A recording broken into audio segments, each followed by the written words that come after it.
안녕하십니까 여러분, 핫산입니다. 산문 중동, 지난 한 주간 중동에서 발생한 이슈를 모아봅니다.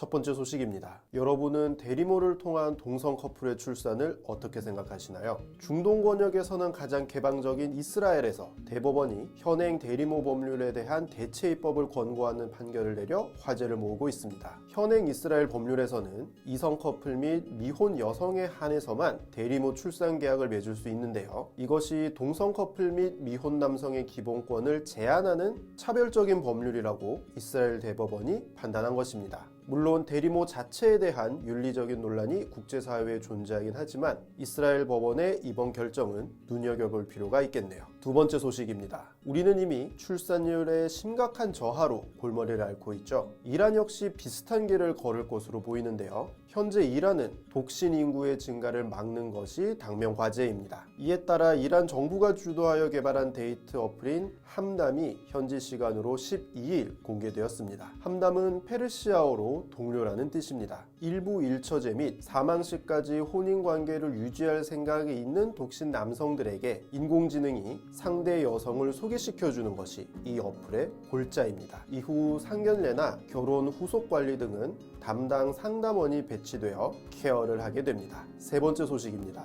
레바논의 혼란에 대해 저희 산문 중동이 이미 여러 차례 전해드린 바가 있는데요. 이러한 혼란이 더욱 심해지는 양상입니다. 지난해 한국 폭발 사건 이후 단전, 약국 파업, 레바논 파운드화의 가치 절하 등 연이은 악재 속에서 반정부 시위도 끊이질 않고 있습니다. 그 사이 하산 디아브와 무스타파 아디브 등 두 총리가 연이어 사임을 하기도 했습니다. 그런데 지난해 10월부터 총리직을 수행하던 사드 하리리 역시 현재 시간으로 15일 사임 의사를 밝혔습니다. 이미 두 차례 레바논 총리를 역임한 바 있는 사드 하리리는 정부 구성안에 대한 미셸 아운 레바논 대통령과의 입장 차이를 이유로 결국 퇴진한 것입니다. 레바논 정부 정상화는 결국 장기 표류할 것으로 예상됩니다. 네 번째 소식입니다. 오펙 플러스가 극적으로 원유 증산에 합의했습니다. 현지 시간 14일 아랍에미리트가 합의안을 동의하면서 극적으로 타결된 것입니다. 다수의 통신사에 따르면 아랍에미리트가 감산 합의 만료 시한을 내년 말로 연장하는 대신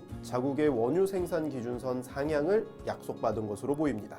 한동안 강세를 보이던 원유 가격 역시 안정세를 찾을 것으로 예상됩니다. 마지막 소식입니다. 오만의 군주인 하이삼 술탄이 즉위 이후 처음으로 사우디아라비아를 방문했습니다. 오만은 걸프 협력회의 회원국이기는 하지만 이란과의 관계가 돈독하기 때문에 사우디아라비아와는 다소 껄끄러운 관계에 있었는데요. 이번에 하이삼 술탄이 사우디아라비아의 친환경 스마트 도시인 네옴시티 현장을 방문하여 사우디아라비아 국왕 및 왕세자와 회동을 가졌습니다. 이에 따라 양국 관계에도 긍정적인 변화가 생기는 것이 아니냐는 관측이 흘러나오고 있습니다. 오늘 준비한 소식은 여기까지입니다. 시청해주셔서 감사하고 다음 주에 또 다른 소식으로 찾아뵙도록 하겠습니다.